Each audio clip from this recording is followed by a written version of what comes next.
राम राम जी। सुमेरु पर्वत पे गुरु नानक जी की सिद्धों से चर्चा हुई तो इसे सिद्ध गोष्ठी का नाम भी देते हैं। तो जो सिद्ध थे वो गुरु नानक के ज्ञान से काफ़ी प्रभावित थे।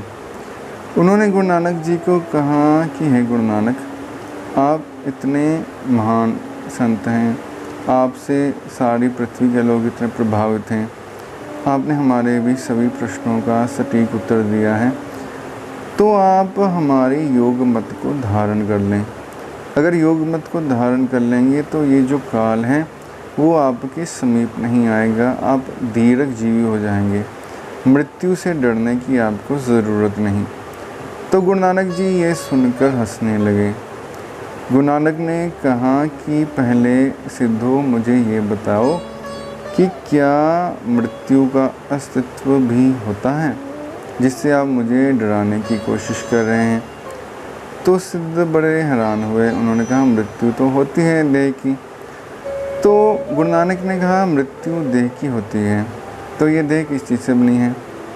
तो सिद्धों ने कहा ये देह तो 5 महाभूतों से बनी है, जल, तेज, वायु, पृथ्वी, आकाश। तो गुरु नानक ने कहा जब शरीर की मृत्यु हो जाती है तो ये 5 महाभूत कहाँ समा जाते हैं जो शरीर में होते हैं। सिद्धों ने कहा ये 5 महाभूत तो उन्हीं 5 महाभूतों में समा जाते हैं।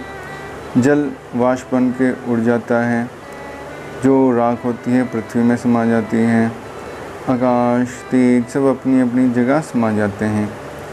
तो गुरु नानक ने कहा तो फिर शरीर की मृत्यु तो हुई नहीं, जहाँ से वो बना था उन्हीं 5 भूतों में वो मिल गया। सिद्ध बोलते ये भी ठीक है।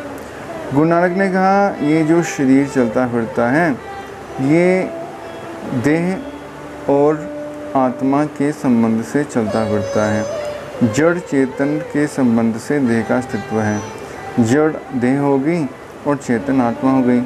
सिद्ध बोलते ये भी ठीक है।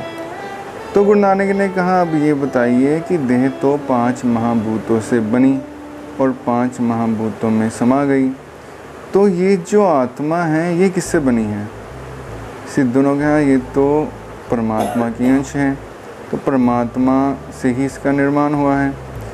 तो गुरु नानक ने कहा तो ये जीवात्मा क्या नष्ट हो सकती है या मर सकती है या काल इसे मिटा सकता है। तो सिद्धों ने कहा नहीं, ये जीवात्मा तो अमर है, ये तो अपने कर्मानुसार दूसरी देह ले लेती है, इसका नाश नहीं होता। तो गुरु नानक ने कहा कि देह का भी नाश नहीं होता, आत्मा का भी नाश नहीं होता, तो मृत्यु का अस्तित्व तो है ही नहीं, आप मुझे बिना वजह ही डरा रहे हैं। तो सिद्धों ने कहा बात तो आपकी सही है, लेकिन मृत्यु से तो सब डरते ही हैं। गुरु नानक ने कहा मृत्यु से तो सभी डरते हैं, लेकिन वो सब अज्ञानता के कारण डरते हैं। अगर उनको ज्ञान हो जाए मृत्यु क्या है, जन्म क्या है, जीवन क्या है, तो ये डर उनके हृदय से निकल जाएगा। जैसे मेरे हृदय में मृत्यु का कोई डर नहीं है। इस शरीर को लाखों वर्षों तक रख के भी मैं क्या करूँगा। इस शरीर का काम जैसे ख़त्म हो जाएगा, जैसे मेरी प्रारब्ध होगी, परमात्मा का बुलावा आएगा, मैं देह त्याग दूँगा। मुझे इस देह से ममता नहीं है, लेकिन आप सब कुछ त्याग के शरीर पर राख मल के यहाँ बैठे हो, फिर भी इस शरीर से इतनी ममता है कि दीर्घ जीवी होना चाहते हो और दीर्घ जीवन के लिए मुझे भी लालच दे रहे हो। तो सिद्धों ने कहा धन नानक तेरी वड्डी कमाई। तो गुरु नानक जी ने काफ़ी सरल शब्दों में सिद्धों को ये बता दिया कि मृत्यु से घबराने की ज़रूरत नहीं है और मृत्यु का अस्तित्व भी नहीं है। हमें अच्छे कर्म करने चाहिए, परमात्मा का नाम जपना चाहिए, तो हमें इस देह में दुख नहीं मिलेगा और परमानंद की प्राप्ति होगी। धन्यवाद।